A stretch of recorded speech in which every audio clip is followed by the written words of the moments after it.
At the end of the previous video, I left you with this question. What motivates someone to become an entrepreneur? If you were ever to start a startup and become an entrepreneur, why would you do it? When I ask this question in an MBA classroom, the first few students usually speak about their desire to build something of their own, to create something new that did not exist before.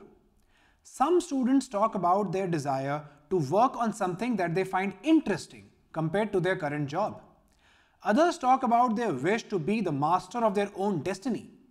Some believe that entrepreneurship will allow them to reach their true potential, which may not be possible in their current job. Many want to break away from corporate hierarchy to be their own boss, or to finally work without limitations that they feel are imposed on them in their current role within the corporate hierarchy. Some students speak about their desire to create jobs for others, which they see as an intrinsic good for society. Others talk about filling a gap or solving a problem that personally bothers them. And some want to change the status quo in an old industry to create better services for consumers. There are also students who believe that their personalities are not well suited to fit in a corporate hierarchy, that they would do better on their own. And there are some who have altruistic motivations to give back to society in general or to their own country and community. It takes the class a good 10 minutes before someone musters the courage to call out that one of their primary motivations to become an entrepreneur is either money, power, or fame. This hesitation in being direct about wealth may be a part of our culture, but it has the potential to cloud your judgment.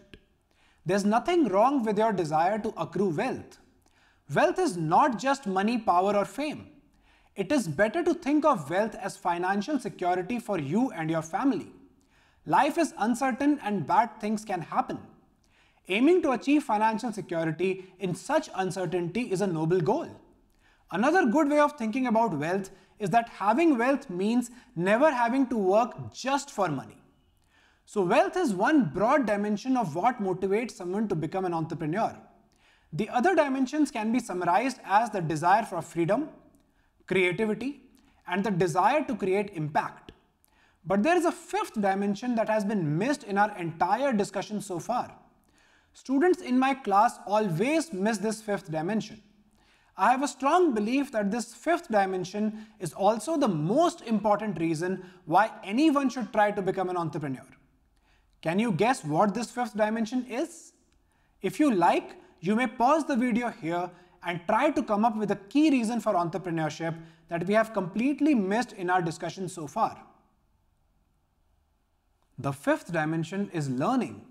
Trying out entrepreneurship teaches you an immense amount about how the world of business works, how to build a product, how to sell it, how to hire people, how to raise money, about marketing, operations, customer service, and much more.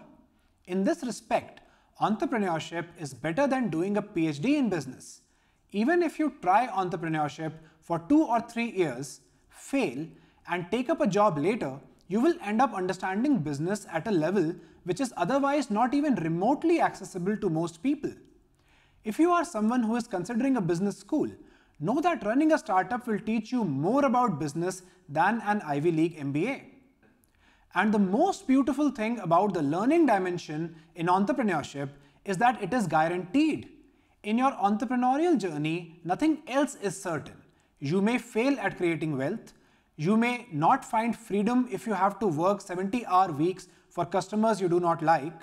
You may not be able to satisfy your creative urges, and you may not succeed in creating a large impact on society.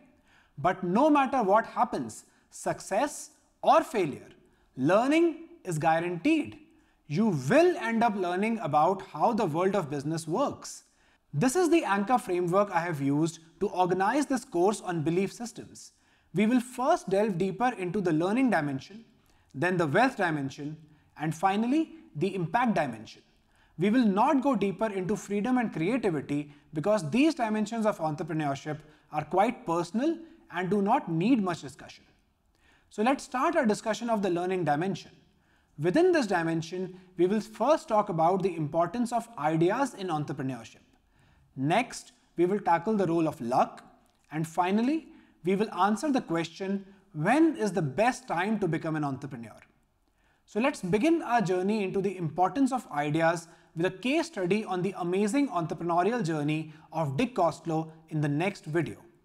Hey there, I'm KJ Saxena, founder of Relentless VC. The video you just watched is part of the Venture Capital and Entrepreneurship specialization, which is available absolutely for free on relentless.ventures. Go check it out.